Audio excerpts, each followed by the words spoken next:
Thank you, Chris dan teman-teman. Shalom semuanya. Oke, baru 1.000 orang. Shalom semuanya. Oke, this is my first time. Ini pertama kali saya di tempat ini. Thank you untuk Bapak Supratman yang mau mengundang di sini. Thank you untuk undangannya. Satu kehormatan bagi saya dan teman-teman juga yang tempat sini. Langsung saja ya. Ini ibadah ketiga, bukan ibadah ketiga, khotbah ketiga. Oke, tadi saya izin duduk pas berdiri. Oke, kata besok pagi saya ada flight ke Makassar. Tapi saya percaya Tuhan kasih kekuatan ya untuk berikan yang terbaik hari ini. Amin. Nah, kita berdoa dulu yuk. Tuhan, terima kasih untuk hari ini Tuhan Yesus. Biar Tuhan kami siap Tuhan mendengarkan firman Tuhan dan urapi lidah bibir hamba-Mu Tuhan Yesus menjadi kekuatan bagi hamba-Mu dan juga Tuhan jemaat-Mu siap Tuhan mendengar firman Tuhan karena Roh Kudus Tuhan bekerja. Haleluya. Amin. Nah, Bapak Ibu semua, hari ini kita akan belajar tentang iman. Semua bilang iman. Yakobus 2 ayat 17. Ya tadi udah perkenalan diri saya ya. Nama saya Jo. Belum ya? Belum ya. Saya kesannya sudah dekat banget sama Bapak Supratman ya. Oke, nama saya Joshua Yurinawan Dirmanto, dikenal dengan Jo YD ya. Saya di GB Rajoli Church. Ya, salam dari gembala saya ya Bapak Pastor Andres Ferianto, dan saya di situ sebagai co-pastor. Ya, jadi mau usia berapapun saya akan dipanggil co-pastor ya. Maksudnya co-pastor wakil gembala ya. Dan saya melayani sebagai suami dan ayah, itu pelayanan utama, dan juga di sana sebagai co-pastor dan juga saya berbisnis ya, kesehatan dan kecantikan. Jadi bagi Bapak Ibu yang mau sehat dan cantik bisa hubungi saya. Nah, bercanda. Oke, langsung saja. Yakobus 2 ayat 17. Demikian juga halnya dengan iman, jika iman itu tidak disertai perbuatan, maka iman itu pada hakikatnya adalah iman itu apabila tidak disertai perbuatan, iman itu pada hakikatnya adalah, jadi iman tanpa perbuatan adalah mati. Masalah gini Bapak Ibu semua, saya juga baru meremah gitu ya. Segala sesuatu yang kita lakukan, seringkali kita bilang ini adalah tindakan iman. Halo? Kenapa kalau lakukan ini? Iman. Dengan iman saya buka bisnis saya. Contoh. Dengan iman saya lamar kau menjadi istriku. Dengan iman hari ini saya percaya saya akan 2026 akan ada percepatan, bisnis akan sukses, keluarga luar biasa. Amin. Betul? Tunggu dulu, kita mau lebih dalam lagi tentang iman. Roma 10 ayat 17. Ada ya? Roma 10 ayat 17 berkata seperti ini. Baca sama-sama 1 2 3.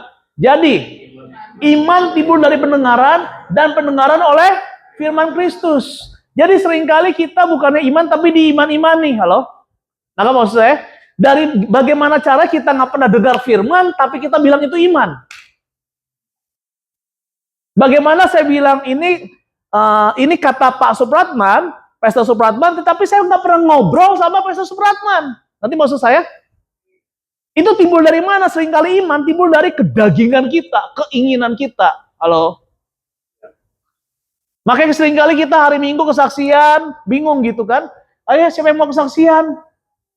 Kenapa? Kesaksian apa ya? Hidup saya gitu-gitu aja. Loh, kesaksian apa ya? Kan saya belum dapat kerja. Jadi kesannya kesaksian adalah panggung untuk orang-orang yang dapat kerja, yang dapat pacar, yang dapat istri, yang baru lahiran. Padahal segala sesuatu Tuhan izinkan untuk mendatangkan kebaikan. Amin. Iman itu adalah pendengaran akan firman. Dan setiap kondisi kita bisa mempunyai iman. Setiap kondisi ada pesan Tuhan terhadap setiap kondisi. Ngerti maksudnya? Setiap apapun yang kita alami selalu ada pesan Tuhan. Amin. Nah, di awal saya mau kasih tahu kepada kita semua, ini saya juga baru iya juga ya. Seringkali kita bisa bilang punya iman, tetapi iman itu bukan yang dari Tuhan, tetapi sesuatu yang kita inginkan, yang baik untuk menurut kita. Yang keren menurut kita, yang hebat menurut kita. Nah, seringkali ternyata itu bukan iman. Ini ada satu statement yang hari ini bisa Bapak Ibu semua ingat dan bisa catat gitu ya. Sama-sama baca, 1, 2, 3. Tindakan tanpa pendengaran akan firman bukanlah, sekali lagi, tindakan tanpa pendengaran akan firman bukanlah tindakan. Betul ya? Kalau saya bilang sama Pak Pastor Supratman sekarang, Pastor, kasih saya dong jaket hijaunya. Bisa nggak kasih? Tolong berdiri dulu, Pastor. Pastor, kasih saya dong jaket hijaunya. Bisa kasih gak? Hah? Nggak bisa, kenapa? Warnanya apa itu? Pastor, kasih dong jaket coklatnya. Bisa. Oke, saya akan duduk, Pastor. Karena kita nggak akan bisa memberi sesuatu yang kita nggak punya.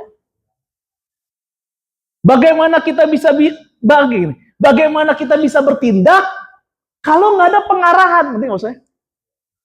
Bagaimana saya bisa tiba-tiba khotbah di sini kalau nggak pernah diundang sama pastor? Kucuk-kucuk datang gitu, hari ini contoh yang khotbah yang lain gitu ya. Ngapain pastor kemari, maaf, saya mau khotbah. Lah kan saya nggak pernah undang. Gimana kita bisa melakukan yang dari Tuhan kalau kita nggak pernah dengar dari Tuhan? Dan kita bilang ini dari Tuhan, dan kita bilang ini tindakan iman. How come? Makanya firman Tuhan luar biasa. Firman Tuhan bilang apa? Renungkanlah firman Tuhan siang dan kenapa bukan pagi dan sore? Karena kalau kita renungkan pagi dan sore, kita renungkan apa? Kikil, rendang, telur balado. Apalagi otak. Saya senang kalau masakan Padang tuh ada otak ya. Dari siapa? Dari papi saya tuh dulu. Dia suka iseng. Memang enak sih gitu kan. Bang, ada otak kamu? Nggak ada. Jadi kamu nggak ada otak? Nggak ada, Bang. Maksudnya restorannya tidak menyediakan otak. Ada otak nggak kamu? Nggak ada. Oh ya, nggak ada otak kamu ya? Iya. Bercanda ya. Nah, kenapa hari ini kita renungkan firman siang dan malam? Siang berbicara apa? Lagi panas gak? Halo? Kalau kerjaan tuh lagi hektik gak? Lagi sibuk gak? Jadi pada saat masa-masa sukar, masa-masa hari ini panas, masa-masa hari ini sibuk, kita renungkan Kenapa malam? Malam berbicara apa? Relax, santai, enjoy, nyaman, betul? Jadi masa-masa nyaman, masa-masa senang, masa-masa relax kita juga renungkan. Makanya banyak orang lebih kuat di masa susah. Tahu nggak kenapa? Karena giliran susah dia renungkan firman luar biasa. Makanya kuat, betul? Tapi giliran nyaman, butuh firman nggak ya? Halo? Lebih banyak orang kaya bunuh diri apa orang miskin bunuh diri? Maaf ya, gelandangan makan makanan sisa sehat-sehat aja tuh. Kenapa yang diabetes banyak orang kaya ya? Kolesterol, darah tinggi. Why? Karena seringkali kita pada saat sulit hidup kita berharap kepada Tuhan. Pada saat kita, rutenya biasa gini deh. Saya pelayanan kurang lebih 25 tahun deh, dari umur 18 tahun dan baik mementor orang-orang. Rutenya biasa gini, termasuk pernah terjadi dalam hidup saya dan saya harus jaga gitu ya. Orang ikut komunitas nih, dididik firman. Yang namanya kebenaran firman Tuhan, namanya dididik udah pasti naik gak? Pasti, itu soal yang prinsip kan? Dipakai di mana aja gitu. Besok saya ke Makassar, kemarin baru pulang dari Manado, saya bicara bukan ayat, saya bisnis, tapi yang saya bagikan value firman Tuhan, kingdom value. Pasti berhasil nggak bisnisnya? Kenapa? Karena prinsip firman. Contoh, hormatilah suamimu. Yang ibu-ibu nih mau berbisnis, tetapi suaminya larang, saya bilang jangan. Kalau suami melarang, jangan ikut. Sampai isi-isi pada, aduh masa sih nggak boleh, jangan. Hormatilah suamimu. Jadi gimana? Ya udah, bisa pakai produk aja, bisa hari ini baik-baik ngomongnya. Apa yang terjadi? Dulu dia sering bohong lah sama suaminya, bilang antar anak tau berbisnis, bisnisnya stuck. Waktu dia taat sama suaminya, hormat sama suami, bisnisnya berkembang. Padahal rumahnya jauh, dia baru pindah lah ya ke satu tempat yang tanda kutip lingkungan itu jarang dikenal. Usia kan susah ya. Kok bisa seperti itu? Karena prinsip firman Tuhan berlaku. Amin. Nah jadi teman-teman, Bapak Ibu semua, tindakan dalam pendengaran akan firman bukanlah tindakan iman. Tadi kenapa saya cerita ke sana ya? Tentang apa ya? Pagi sore ya? Oh, oke. Rule seperti itu. Biasa orang dibina dengan prinsip pendengaran pasti akan tapi giliran naik, dia coba-coba. Jangan-jangan bukan karena firman kali, betul ya? Coba nggak ikut komunitas lagi. Coba nggak ikut home namanya? Nggak ikut home deh. Dulu ikut home, didoain sama Pak Gembala, didoain oleh mungkin kakak-kakak PIC. Ya tuh, ya saya bertobat, ya saya mau berubah. Mempraktekkan nilai firman Tuhan, akhirnya bertumbuh. Bertumbuh, tadinya ngejar uang, akhirnya uang ngejar dia. Nah, pada saat uang ngejar dia, coba-coba. Mulai sekali, dua kali, sorry ya saya sibuk, ya nggak apa-apa. Pastor Suprapto kan modelnya gitu kan, sabar bener. Nggak apa-apa. Dua kali, nggak apa-apa. Ketiga kali, hilang. Nomor yang ada hubungi, kabur. Bapak Ibu gini, kipas angin kenceng nggak kalau dinyalain? Kenceng ya? Kalau dimatiin langsung berhenti nggak? Langsung berhenti nggak? Masih bergerak nggak? Seringkali kita gitu loh. Saya nggak ke gereja, saya nggak baca firman, saya nggak ikut home, oke aja ya. Halo, bisnisnya, jadi apa ya? Ukurannya apa ya? Ya ukurannya, tandanya pakai ukuran bisnis. Bisnis saya kok tetap cuan ya. Bapak dan Ibu yang saya hormati, orang nggak kenal Tuhan juga bisnisnya bisa cuan. Mumpung saya di sini lah ya, kan belum tahu kapan lagi, bukan yang harapan diundang nih Pak, gitu ya. Tapi saya harus ngomong nih, orang kalau datang ke Tuhan untuk berkat, apa bedanya Tuhan sama dukun? Orang kalau ke gereja untuk berkat, untuk cuan, apa bedanya gereja sama Gunung Kawi? Bapak dan Ibu nggak usah ke gereja pun bisa diberkati, betul? Karena Tuhan itu kasih. Tapi dengar, dengan Anda ke gereja, dengan Anda mengenal Tuhan, Anda tahu, Bapak Ibu tahu bagaimana mengelola berkat. Halo? Halo? Untuk apa kita diberkati, bagaimana mengelola berkat, dan berkat itu untuk siapa? Halo? Sekalian deh, ini gak ada masalah sponsor ya. Persepuluhan penting nggak? Bukan masalah penting, kalau nggak persepuluhan, diberkati nggak? Diberkati. Tapi kalau persepuluh aja kita nggak kasih, maksudnya gini loh, saya pernah gitu persepuluhan rajin gitu ya, dan akhirnya bisnis berkembang, nggak persepuluhan, bisnis juga berkembang, tapi saya nggak bisa ngelola uang saya. Kenapa? Karena saya diatur oleh uang saya. Halo? Ngerti maksud saya? Jadi kita memberikan hal kepada Tuhan gitu ya, melalui gereja, itu untuk apa? Supaya uang tidak memerintah saya. Nggak maksud saya? Ternyata itu. Jadi kita bukan gini loh, jangan mau ditakut-takutin sama pendeta. Saya percaya pastor juga nggak gitu kan. Apabila Anda memberi lebih, Anda akan dikasih lebih. Dukun dong. Bah, saya mau rumah gede. Oh, kalau gitu kasih 1 juta. Rumah gede lagi 5 juta kalau kayak gitu. Saya mau rumahnya pakai kolam renang, tambah lagi 3 juta. Nah, masa Tuhan kita kayak gitu? Saya pernah, gini, saya ajak orang, dulu saya sering ngajak orang retret gitu ya. Dulu kan di Abelf kan banyak suka ada SPK setiap minggu. Saya ikut gathering ya, dulu apa ya namanya, pokoknya kalau datang hati bapak beliau terakhir dibaptis lah ya, pokoknya CG kalau masalah champion gathering ya. Pas pulang itu dibaptis, saya sering ngajak orang ke sana. Satu waktu saya ajak orang itu bilang gini, ikut yuk. Oke, gue ikut, tapi lu temenin gue dulu ke diskotik katanya. Dia nggak bermaksud untuk rusakin saya, enggak loh, tapi butuh ditemenin aja. Saya bilang dia sama dia gini, bro, gue bukannya nggak mau, gue suka makanya gue nggak mau. Sekali diajak nggak mau, beneran deh bro. Udahlah, apa coba, 2 kali, ketiga kali saya oke, dan saya izin mami saya.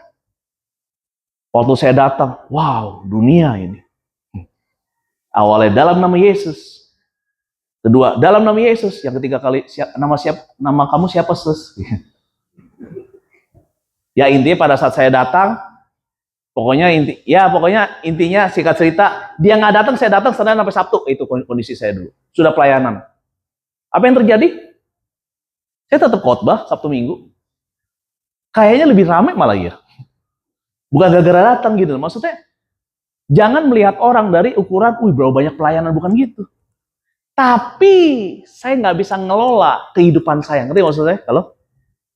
Jadi orang-orang yang hari ini di luar Tuhan pun bukannya nggak bisa dapat cuan, tetapi nggak ngerti cara mengelola berkat. Halo? Bahkan bisa hancur karena apa yang dia punya. Ngerti maksud saya? Nangkep ya? Oke. Lanjut. Tindakan tanpa pendengaran akan firman bukanlah tindakan Oke, bukanlah tindakan iman. Ya. Nih ibadah sampai jam 6 kan ya Pak ya? Nggak benar kan?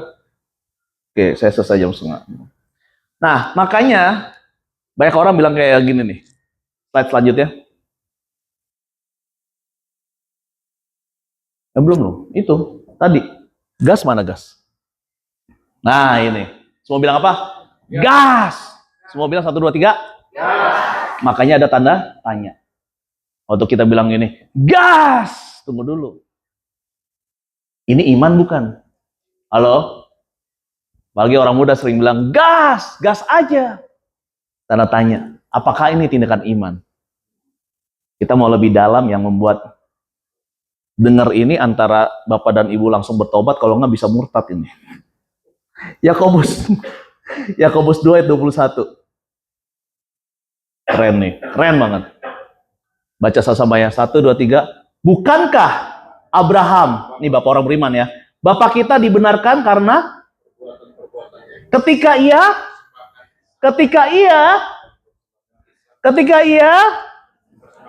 anaknya di atas, ketika apa Abraham dibilang orang beriman, ketika apa Abraham dibilang orang benar, kurang kencang, ketika apa mempersembahkan Ishak, lebih dalam lagi mengorbankan, bukan mendapatkan Ishak. Halo?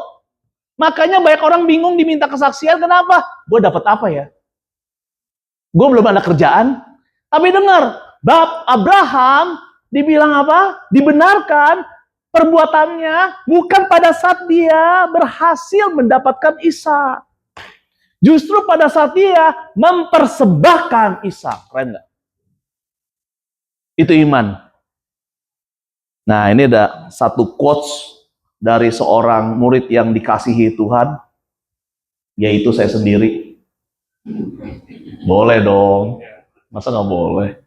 Yohanes gini, di Yohanes kan bilang, murid yang paling dikasih Tuhan siapa? Yohanes ya. Siapa yang ngomong? Yohanes. Ada di kitab mana? Yohanes. Berarti kata siapa? Kata Yohanes. Ya, kita baca ya. Iman terbukti bukan saat apa yang, namun saat mengorbankan keinginan kita atas dasar firman. Jadi iman terbukti bukan saat kita mendapatkan yang kita inginkan. Wih, mobil baru. Imani dong, pegang dalam nama Tuhan Yesus. Saya imani. Tunggu dulu. Ini gimana ya? Dapat kita kesaksian. Yang di bawah, gue doain handphonenya nggak dapet. Dan orang curhat sama kita. Kok bisa? Kamu kurang beriman. Makanya rajin pelayanan. Dibaptis berapa kali? Sekali. 5 kali. Berapa lama dibaptis? 3 detik. 3 menit. Pakai apa? Pakai air. Pakai air keras. Ngerti maksud saya? Halo? Kalau ukuran iman kayak gitu kan orang jadi bingung ya? Waduh, dia udah dapat kerjaan, saya belum. Tuhan lebih sayang dia. Nggak kayak gitu dong, bos. Iman terbukti bukan saat kita mendapatkan apa yang kita inginkan. Akhirnya banyak orang nggak ke gereja tuh nggak apa meninggalkan Tuhan. Saya ke gereja udah lama pelayanan, kok teman saya yang murtad, dia posisinya lebih tinggi dari saya. Kita masuk sama-sama ke kantor, saya yang ke gereja, dia yang udah gak ke gereja, kenapa dia posisinya lebih tinggi ya? Ya kalau dia lebih rajin, halo, kita ke gereja, tapi kita males. Kita ke gereja, besok nih Senin nih, oke? Sabtu udah mikirin, ya Senin lagi. Kita ke gereja, 2020 belum mulai, udah dipilih, tanggalan merah mana aja. Bukannya nyiapin cara kerja yang benar ya, supaya kerjaan kita grow, ya bos lebih senang. Kita malah sibuk Traveloka sama Agoda. Cari Harpitnas. Ya gimana nggak ada yang diangkat, kita yang ketinggalan. Ke gereja bisa nggak membuat kita lebih baik? Bisa, kalau praktek apa yang diajarin. Halo? Teman-teman datang sekolah nih, tapi nggak belajar. Pas ujian isinya salah, naik kelas nggak? Siapa bilang ke gereja bisa naik kelas? Siapa bilang ke gereja bisa lulus ujian? Lulus ujian kalau kita isi yang benar, betul ya? Oke, saya nggak lama-lama di situ. Jadi ada 3 hal yang kita belajar untuk hari ini mempraktekkan iman. Pertama, tahu apa yang Tuhan mau. Semua katakan, tahu apa yang Tuhan mau. Ini keren banget nih, kita belajar tentang Abraham. Ya, Kejadian 22 ayat 1 sampai 2. Saya bacain ya. Setelah semuanya itu Allah mencoba Abraham. Setelah semuanya itu. Setelah apa? Setelah Abraham tidur dengan pembantu istrinya. Setelah kesalahan-kesalahan Abraham yang sebelumnya. Oke, mungkin Bapak Ibu Saudara di sini punya kesalahan sebelumnya, tetapi dengar, janji Tuhan tetap ya dan amin. Halo? Tuhan nggak pernah nyerah loh sama kita loh. Tuhan nggak pernah nyerah atas janjinya untuk kita. Ia berfirman kepadanya, ya Abraham, sautnya, ya Tuhan. Nah, ini menarik yang 2. Firmannya, ambillah anakmu yang tunggal itu. Ambillah anakmu yang tunggal itu. Abraham mungkin mikir, tunggal. Sebelum Ishak, Ismail tunggal sih. Bilang lagi, yang engkau kasihi, saya juga sayang sama Ismail. Langsung Tuhan bilang, yakni Ishak. Persembahkanlah sebagai. Tuhan nggak minta banyak, bos. Tuhan minta 1, yang paling kita kasih. Halo? Tuhan nggak minta banyak, Tuhan minta 1, yang paling kita kasih. Ada orang uang kasih, tetapi paling sayang waktunya dia. Ada orang tenaga, waktu kasih, paling sayang uangnya dia. Ada orang semuanya ngasih, tapi jangan ganggu hobinya saya. Ada orang semua kasih, bisa-bisa dijaga pelayanan dia. Tuhan bilang ini, jangan ada Allah lain di hadapanku. Allah lain bisa aja pelayananmu. Apa Ishak saya? Ishak saya adalah nama baik saya. Tuhan bilang ini kan, nama baik lebih berharga daripada emas dan perak. Amin, amin. Tuhan ingetin saya, nama Joyede nggak lebih berharga daripada nama Tuhan. Come on. Dia seringkali saya menjaga nama saya, tetapi apapun yang saya akan lakukan apapun demi menjaga nama baik saya. Tuhan cemburu dengan nama baik saya. Bukannya Tuhan jahat. Akhirnya saya bergantung dengan kekuatan saya. Saya diproses habis-habisan. Ya, bukannya hari ini udah enggak. Pokoknya tombolnya, setiap kita punya tombol masing-masing. Ada orang yang kalau udah ngomongin duit udah gitu. Udah sensitif gitu ya. Ada orang mau ngomongin kerjaan dia, ada orang ngomongin keluarga dia, waduh, tombolnya itu dipencet tuh. Disentuh, apa loh gitu. Ada orang kalau diomongin tentang hobi dia apa loh, lu mau ganggu apa loh. Pertanyaannya, siapa Ishak kita? Kita tahu apa yang Tuhan mau. Nah, untuk tahu apa yang Tuhan mau, ya kita butuh dengar firman Tuhan. Yang kedua, melakukan apa yang Tuhan mau. Ya, Kejadian 22 ayat 3 ini menarik nih. Keesokan harinya, pagi-pagi bangunlah Abraham. Ia memasang peledai keledainya. Saya boleh dibawa lah ya.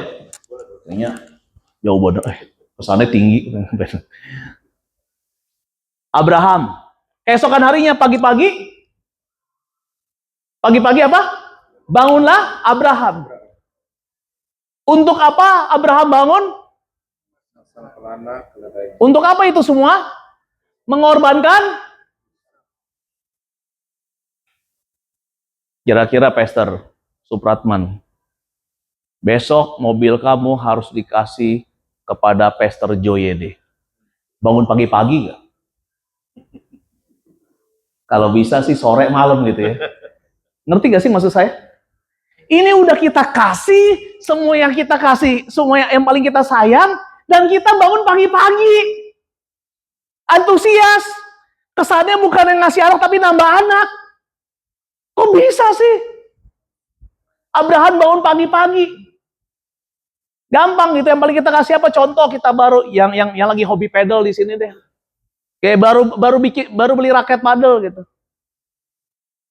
Ngomongnya pedal apa paddle sih? Pedal ya kan? Baru beli raket paddle. Pokoknya kasih besok sama yang khotbah kemarin tuh. Joyede gitu. Pertama, biasanya kalau kita dengar arahan kayak gitu, ini bukan dari Tuhan nih. Kalaupun dari Tuhan, Bangun pagi, lele gak? Ayo, apa sih? Nanti mau saya? Kecuali kalau kita dikasih sesuatu yang kita inginkan, wah, disuruh jam 7, kita bangun jam 3, atau enggak, kita nggak perlu tidur. Betul gak sih? Antusias, malam udah antusias. Besok, aduh lama banget sih besok nih. Tapi ini Abraham bangun pagi-pagi untuk apa? Kasih anak yang paling dikasih yaitu Ishak yang ditunggu-tunggu selama ini. Lanjut. Apa? Sampai handphone saya. Apa lagi? Dan memanggil 2 orang bujangnya beserta Ishak anaknya. Dia panggil siapa? Bujangnya beserta Ishak anaknya. Terus saya lanjutnya apa? Ia membelah juga kayu untuk korban. Kan ada bujang. Kan ada kacung. Kan ada pembantu. Udah bangun pagi-pagi, dia antusias. Cangkul, cangkul, cangkul yang dalam. Anakku akan dikorbankan. Can you imagine? Kenapa bisa seperti itu? Nanti saya akan closingnya. Lanjut. Lalu berangkatlah ia dan pergi ke tempat yang dikatakan Allah kepadanya.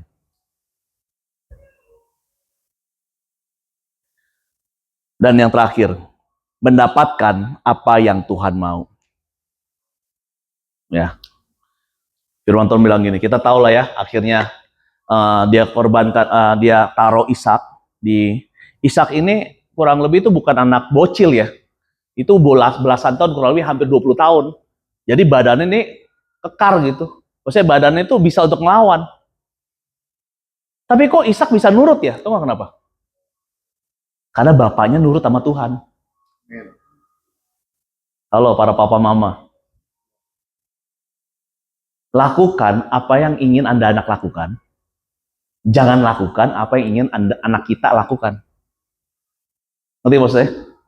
Kita lakukan apa yang kita mau anak kita lakukan. Jangan lakukan apa yang kita nggak mau anak kita lakukan. Ishak melihat ketaatan papanya selama ini. Akhirnya dia punya hati anak. Jadi pada saat dikorbankan dia bukan yang ngelawan, ya udah, dia percaya papanya karena papanya percaya Tuhannya. Dan pada saat mau dibunuh, Tuhan bilang apa? Itu ada domba jantan. Dan lanjut. Mendapatkan apa yang Tuhan mau. Katanya, aku bersumpah demi diriku sendiri, demikianlah firman Tuhan. Karena engkau telah berbuat demikian, dan engkau tidak segan-segan untuk menyerahkan anakmu yang tunggal kepadaku. Saya akan baca lengkapnya ya, supaya Bapak Ibu semua lebih yakin sama Tuhan, karena ini bicara berkat. Oke. Lanjut nih, yang 17 sengaja saya nggak tulis ini, saya bacain deh. Maka aku akan memberkati engkau berlimpah-limpah dan membuat keturunanmu sangat banyak seperti bintang di langit dan seperti pasir di tepi laut. Dan keturunanmu itu akan menduduki kota-kota musuhnya. Oleh keturunanmu lah semua bangsa di bumi akan mendapat berkat karena engkau mendengarkan firman-Ku. Dengar nih. Abraham persembahkan apa? Abraham persembahkan apa? Abraham persembahkan apa? Ishak itu siapanya? Dia mendapatkan apa? Anaknya yang sebanyak pasir di laut, bintang di langit. Keren nggak? Halo? Jadi hari ini Tuhan nggak butuh uang kita. Tuhan justru ingin memberkati kita banyak. Tapi dia nggak mau kita terikat sama apa yang kita punya hari ini. Come on. Get my point. Ngerti maksud saya? Masa Tuhan nggak mau kita punya uang? Masa Tuhan nggak mau kita punya hobi? Masa Tuhan nggak mau kita punya keluarga? Masa Tuhan nggak mau kita punya pekerjaan? Tetapi Tuhan nggak mau kita terikat sama apa yang kita punya hari ini. Tuhan nggak mau kita terikat sama Ishak kita hari ini. Dan yang paling tahu Ishak kita adalah kita sendiri dan Tuhan. Karena pada saat kita terikat dengan Ishak kita hari ini, apakah itu pelayanan, pekerjaan, uang, hobi, waktu, keluarga, dan yang lainnya, kita akan menjauh pada Tuhan. Kalau dulu saya bilang ini, jadikan Tuhan nomor 1, kedua keluarga, ketiga pekerjaan. Itu ternyata salah. Jadikan Tuhan satu-satunya. Kenapa? Karena Tuhan sendiri yang mengendalikan keluarga kita, betul gak? Maksudnya gimana? Apakah kita diem-diem aja? Enggak. Dengan kita menjadikan Tuhan center di hidup kita, pusat hidup kita akan mengelola keluarga kita, pekerjaan kita, pelayanan kita dengan prinsip kerajaan Allah. Halo? Amin. Jadi Tuhan bukan nomor satu, tapi Tuhan satu-satunya. Jadi banyak gini yang saya mau sampaikan ini. Banyak hal yang luar biasa tidak kita dapatkan karena yang biasa aja kita terikat. Saya butuh tolong catat deh. Saya ada quotes nih tiba-tiba.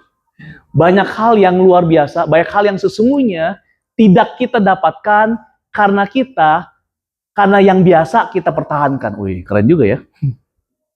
Banyak yang luar biasa kita tidak dapatkan karena yang biasa kita pertahankan.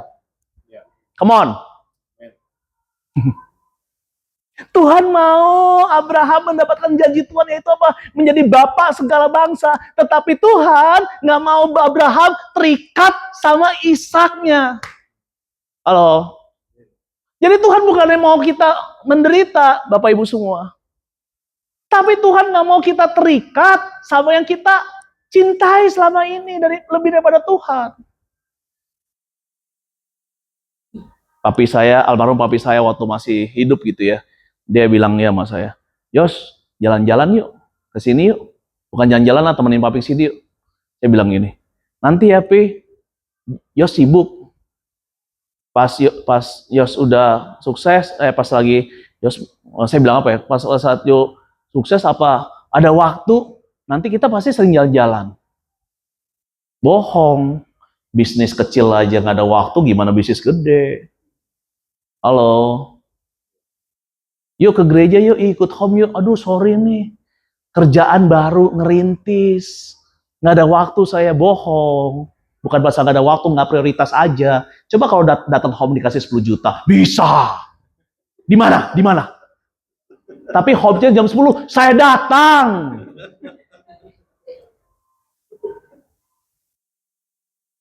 Halo? Yang mau diberkati angkat tangan kanannya. Semuanya dong, nggak ada yang diberkatin. Angkat tangan lebih tinggi lagi. Tepuk jidatnya bilang sadar. Halo.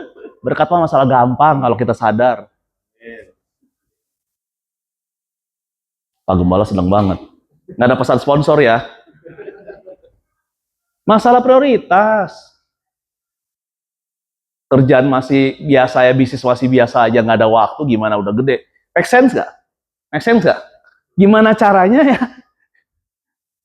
Biasa anak muda, yuk, aduh sibuk kuliah, habis kuliah, sibuk kerja, habis sibuk kerja, aduh ada pacar sekarang, gimana? Siapin menikah, habis menikah, aduh mau punya baby, aduh, duh.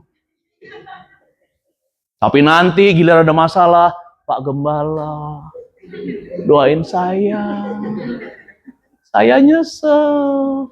Ternyata senggol kiri kanan yang mendingan bertobat daripada nyesel. Enggak, ini beneran loh. Banyak dari kita tertipu, merasa gini. Dulu saya sering, ya bukan sering, lumayan bolak-balik bandara. Ya, kenapa saya petugas kebersihan? Enggak ya, Chan. Dulu pertama kali Terminal 3 baru buka, saya norak banget. Wih, baru ya. Jadi flight saya biasa udah di check in lah ya sama tim apa. Jadi saya santai di depan gitu, nikmati restoran. Wih asik ya, bagus ya. Gitu. Pada saat setengah jam sebelum terbang, gate kan, saya nungguin di gate, saya baru masuk. Ternyata gate saya paling ujung. Jadi yang selama ini Terminal 3 sebelumnya itu deket-deket nih ya, setengah jam semua. Hah, panjang amat ya. Tuh nggak saya lari. Wah, kalau pernah ke Terminal 3 kan panjang itu kan. Mereka pinter tuh nggak. Terminal panjang orang mah dikasih fasilitas apa ya, tapi enggak. Jalan kaki sehat buat kubar. Dia pakai kata-kata itu, jalan kaki lah gitu. Panjang. Dan pada saat saya lari itu kan, tau nggak ternyata kiri kanan saya restorannya lebih keren, lebih enak, lebih banyak daripada yang di luar. Halo, orang Kristen dengar, baru di luar aja bilang udah surga, kesian deh lu. Nanti maksud saya? Tuhan akan menjadikan kita Tuhan akan menjadikan kita dan bukan kita baru di pinggangnya berasal di kepala. Tepuk jidatnya sendiri bilang sadar. Ngerti maksudnya? Kita baru sampai pinggangnya, kalau nggak baru sampai pundak udah berasa di kepala, udah songong gitu. Nah kalau kita baru di pundak kayak jalan udah kayak gini, ya, gimana di kepala gitu-gitu. Ngerti gak sih maksud saya? Kalau kita baru punya dikit aja udah nyebelin, orang-orang udah malas ketemu kita. Masa Tuhan mau kasih kita lebih? Nggak mungkin. Baru yang sedikit aja kita udah ya diliatin, udah disayang sayang. Aduh Tuhan bilang, bukan itu anakku. Itu mah ece-ece. Itu mah itu mah cuman sedikit dari apa yang saya sudah siapkan dalam hidupmu. Tapi gimana saya mau kasih yang sedikit aja, engkau itu jadi berhala, engkau udah ninggalin aku, engkau udah menjauh daripada aku. Waktu untuk sama aku engkau udah nggak ada. Masa mau yang besar engkau jadi tinggal? Nggak mungkin. Nggak mungkin. Kasih tau kiri kanannya, dia bukan galak, dia semangat aja. Nggak sih, gregetan sih. Iblis datang untuk mencuri, membunuh dan membinasakan tuh. Yang dicuri apa? Kebenaran. Yang kayak gini nih. Baru di luar, baru dapat berkat, baru dapat Ishak ini. Hebat kamu ya. Disayang tuh Ishak kamu tuh. Disayang tuh. Nanti gimana pelayanan? Nggak usah. Nanti hilang loh. Kamu kan dapetin Ishak kan susah. Halo? Dijagal ya. Dicuri. Dibunuh potensi kita. Dibinasakan. Tapi Tuhan datang untuk memberikan hidup. Semua bilang hidup yang berkelimpahan. Untuk apa? Jangan mikirin cuan lagi, bos. Untuk jadi dampak. Amin. Amin. Oke, next.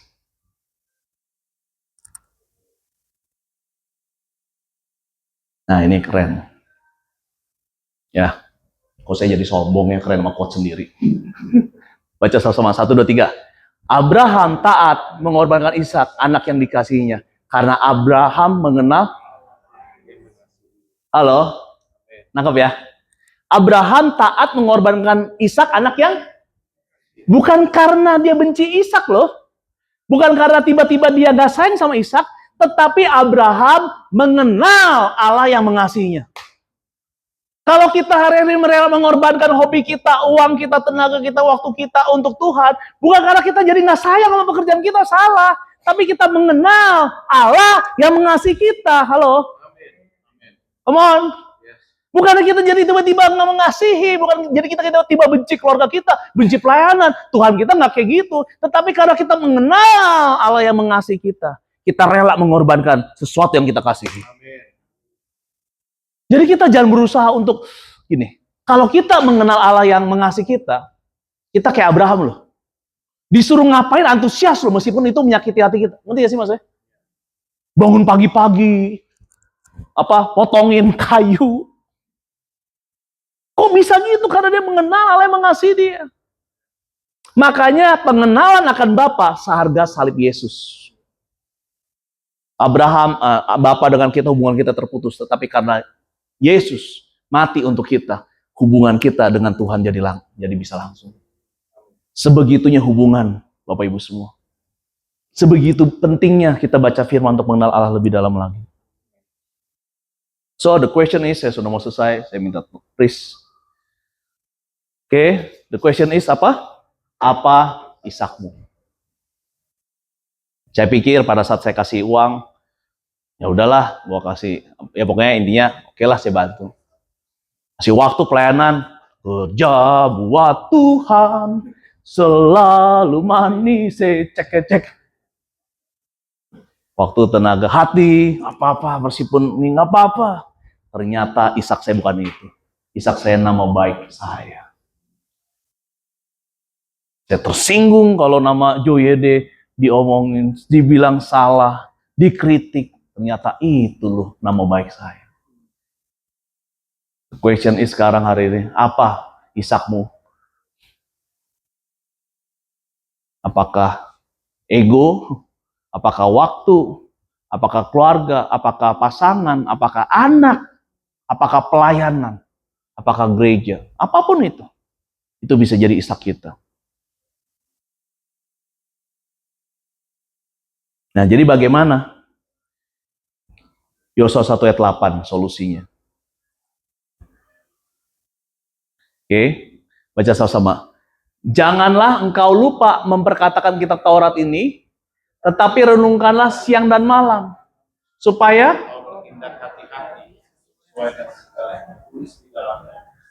dengan demikian perjalananmu akan dan engkau akan. Jadi kita merenungkan firman Tuhan siang dan malam untuk apa? Oke, kita merenungkan firman Tuhan siang dan malam untuk apa, Bapak Ibu? Untuk apa? Bertindak hati-hati supaya apa? Supaya berhasil dan beruntung. Ayo, yang mana? Bertindak hati-hati atau supaya berhasil dan beruntung? Bertindak hati-hati. Pinter. Seringkali kita skip yang bertindak hati-hati. Renungkan firman Tuhan siang dan malam supaya cuan, supaya berhasil dan beruntung. Bukan. Supaya untuk bertindak hati-hati. Bener gak yang kita lakukan ini dari Tuhan atau enggak gas? Bahkan perbuatan baik pun belum tentu dari Tuhan. Saya ternyata baru sadar, bahkan perbuatan baik pun ternyata untuk menjaga nama baik saya, bos, lagi-lagi. Supaya nama baik saya makin baik, ternyata. Jadi kita perlu renungkan firman Tuhan siang dan malam supaya kita hati-hati. Supaya sesuai dengan segala yang tertulis di dalamnya.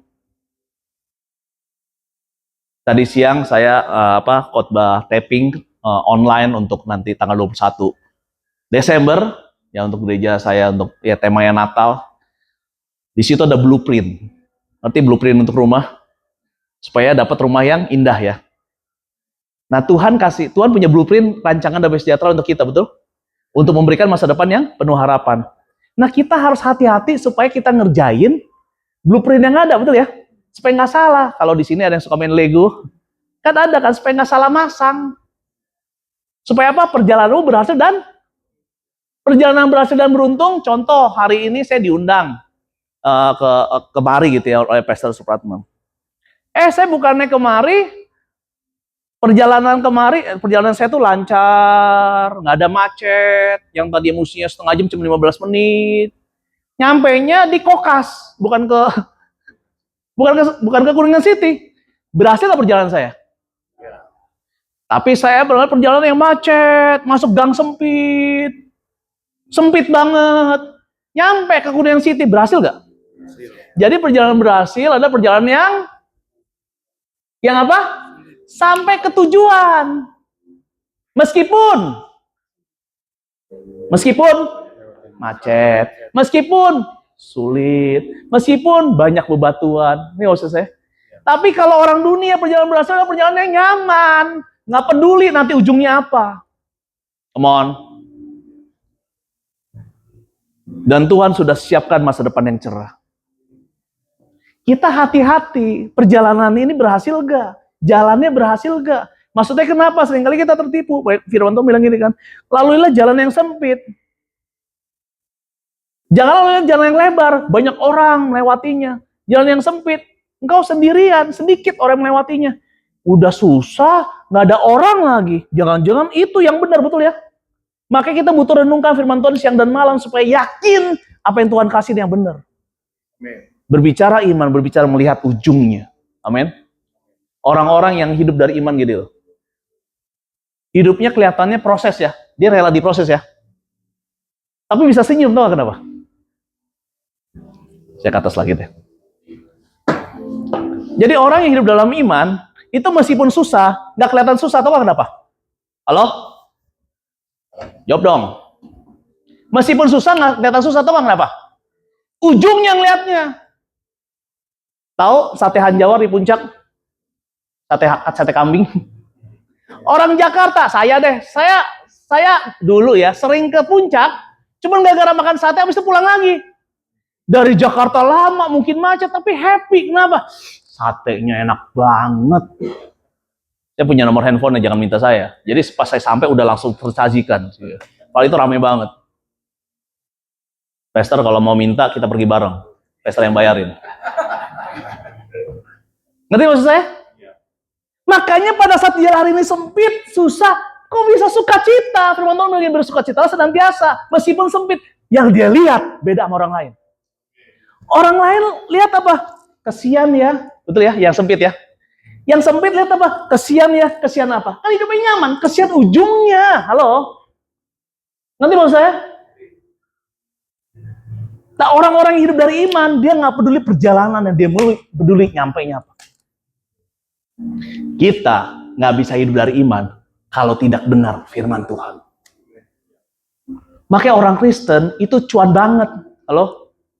Orang kaya, orang kerja keras supaya kaya, supaya apa? Bahagia kan? Kita belum kaya udah bahagia. Jadi jangan heran orang kaya curhatnya sama kita. Come on. Ini kayak bapak ini kan happy terus ya tadi. Nanti maksud saya, kenapa sih orang kerja keras kaya? Ujung-ujungnya apa? Bahagia kan? Nah kita kan bahagia karena damai sejahtera Allah, betul ya? Karena itu kita bisa bekerja, amin. Jangan males. Tanda kita bersyukur kita bekerja keras, halo. Nanti maksud saya, Bapak Ibu semua. So hari ini yuk, kita dapatkan janji Tuhan dengan rela mengorbankan keinginan kita. Masa Tuhan mau Ishak ya? Masa Tuhan mau uang kita ya? Kayak kesannya kita kasih uang ke Tuhan ya, stok dari surga berkurang gitu. Betul sih? Masa Tuhan mau gini, Tuhan minta sesuatu karena Tuhan nggak mau terikat sama sesuatu itu. Nanti maksud saya? Kenapa? Supaya nggak terikat, supaya kita dapetin janjinya. Kita bagi dulu diri yuk.